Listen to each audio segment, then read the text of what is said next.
안녕 누이기들, 목요일입니다. 오늘 또 우리 지난주의 말씀을 한번 돌아보는 시간을 가지면 좋을 것 같습니다. 우리 지난주는 이 베드로의 설교를 우리가 보았고, 잠깐 제가 마치 베드로가 된 것처럼 이 설교를 한번 해보면서 이 설교의 내용을 정돈을 한번 해보겠습니다. 저는 베드로입니다. 저는 베드로고, 지금 여기는 우리 초대교회 첫 번째 설교를 했던 이 마가의 다락방 근처다. 마가의 다락방 근처에서 베드로가 설교하는 것처럼 생각을 한번 해보겠습니다. 여러분, 지금은 오전 9시입니다. 여러분이 지금 보고 있는 이 저희 공동체가 말하고 있는 어떤 이상한 말들이 있지 않습니까? 그럼 이것은 우리가 아침 일찍부터 술 마셔서 그런 게 아닙니다. 여러분, 이것은 술 취한 것이 아니고 요엘서의 말씀이 이루어진 겁니다. 요엘 선지자는 마지막 때가 되면 성령님께서 임하셔서 사람들이 예언과 방언을 한다라고 얘기를 했습니다. 이것은 술 취한 것이 아니라 우리가 방언한 것이고 예언한 것이고, 이것은 성령의 역사이고 말씀이 이루어지는 것입니다.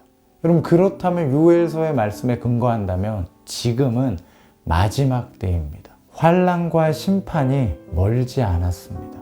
요엘서는 이때 주의 이름을 부르는 자가 구원을 얻는다 라고 이야기합니다. 여러분, 우리는 이 마지막 때에 주의 이름을 불러야 합니다. 그러면 우리가 이름을 불러야 할 주님은 대체 누구이십니까? 가장 유명한 왕이자 대표적인 기름 부음 받은 자라고 말할 수 있는 다윗은 주님에 대해서 이러한 이야기를 합니다. 주님은 무덤을 이기시고 생명의 길을 우리 가운데 보여주시는 분이시다. 그래서 우리 육체에 희망과 소망을 주시는 분이시다 라고 이야기합니다. 성령이 임한 이 시기에 우리는 무덤을 이기시고 우리에게 생명의 길을 보이신 분을 한 분 알고 있습니다. 우리의 육체에 희망을 주실 수 있는 분을 우리는 알고 있습니다. 여러분도 이미 소문을 들어서 알고 있고, 우리가 수없이 이야기한 십자가에서 죽으신 예수 그리스도십니다. 그분은 죽으시고 부활하셨고 승천하셨고 성령을 우리 가운데 보내주셨습니다. 우리가 이 일의 증인입니다. 이 성령이 임한 마지막 때에 선지자의 말을 따라 우리는 주의 이름을 불러야 하는데, 우리는 다윗이 말한 주님이신 예수님의 이름을 불러야만 합니다.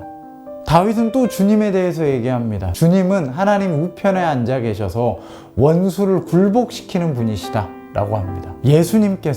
주님께선 원수들을 굴복시킬 것입니다. 예수님을 십자가에 못 박은 주의 원수들이요, 예수님은 당신들을 굴복시키시고 심판하실 겁니다. 이 일이 성령의 역사임을 여러분들이 받아들인다면, 그래서 예수님의 주되심을 여러분이 인정한다고 한다면, 원수들이요, 예수님께 굴복하십시오. 예수님께서는 여러분을 부르고 계십니다. 회개하여 예수님께 굴복하고 죄사함을 받으십시오. 그러면 여러분 가운데도 성령님이 임할 것입니다. 여러분, 성령님이 임했습니다. 지금 마지막 때입니다. 우리가 할 수 있는 방법은 주의 이름을 부르는 것밖에 없습니다. 그것만이 우리의 살 길입니다. 이 마지막 때에 구원의 행렬에 참여하십시오. 부탁드립니다. 그리고 2000년 후에 이 영상을 보고 있을 우리 전성교회 청년들에게도 이 베드로가 감히 좀 말씀을 드린다라고 한다면, 여러분 또한 성령의 역사를 가벼이 보시지 마시고 지금은 마지막 때입니다.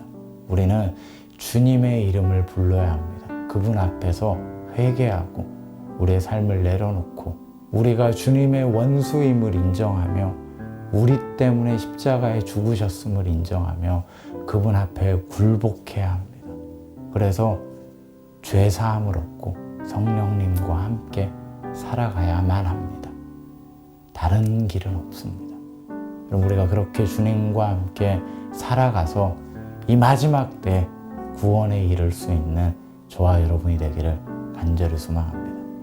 승리하시고 또 다음 주에 저기 남호성 목사님과 함께 또 귀한 예배 드리시길 바라겠습니다.